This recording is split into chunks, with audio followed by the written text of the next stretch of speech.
Assalamualaikum warahmatullahi wabarakatuh. Kami dari kelompok 4 ingin mempresentasikan hasil diskusi kami terkait penugasan yang Bapak berikan, yaitu soal pertama, apa dampak positif dan negatif dari literasi digital yang ada sehingga pengguna bisa memberikan hal yang bermanfaat bagi pemakai.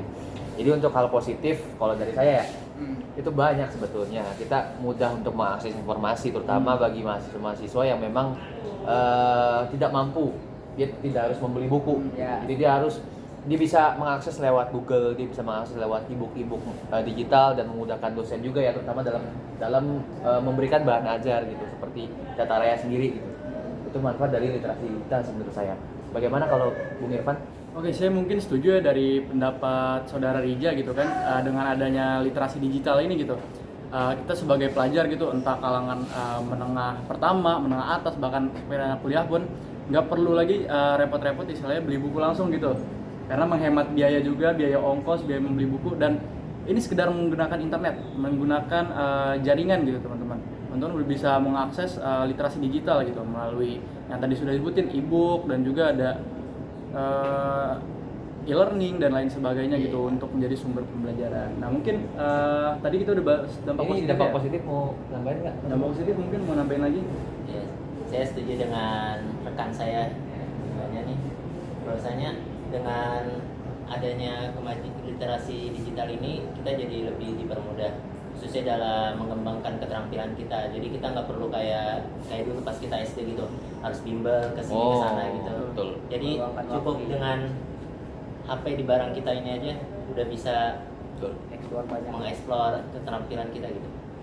Dan terus selanjutnya gimana Bung Afran? Kayaknya lebih ke dampak negatif nih. Bung Afran. Mungkin dari positif aja. ya kalau dari saya mungkin dampak negatif ya.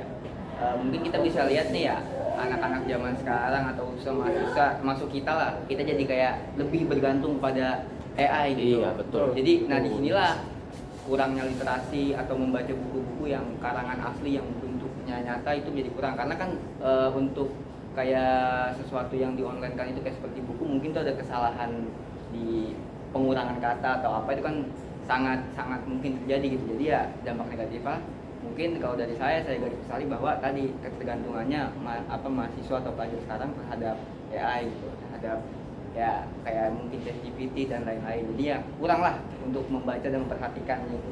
Mungkin dari Bang Fikron nih bisa menambahkan dari dampak negatifnya.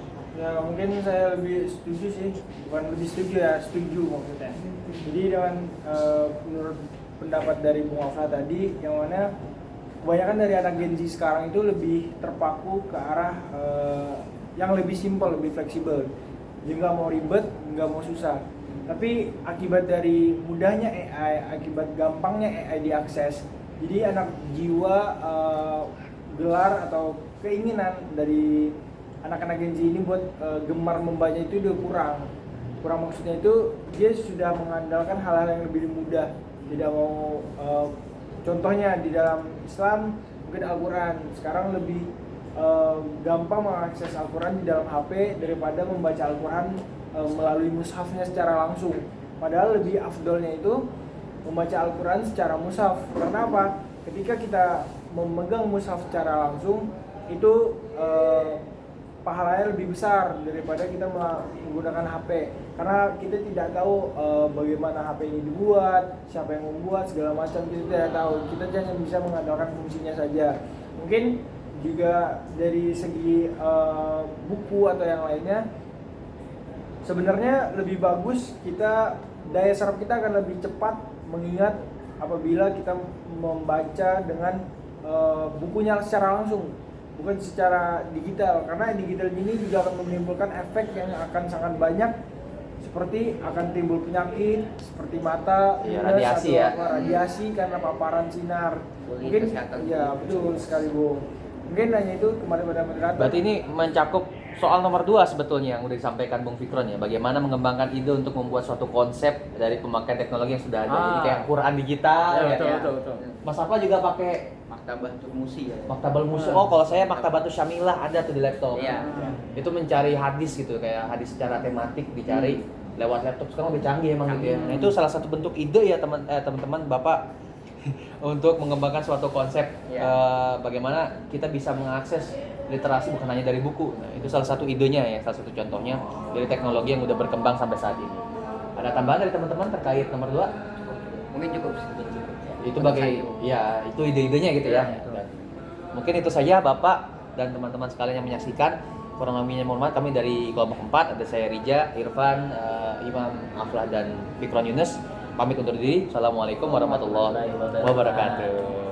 Terima kasih Bapak.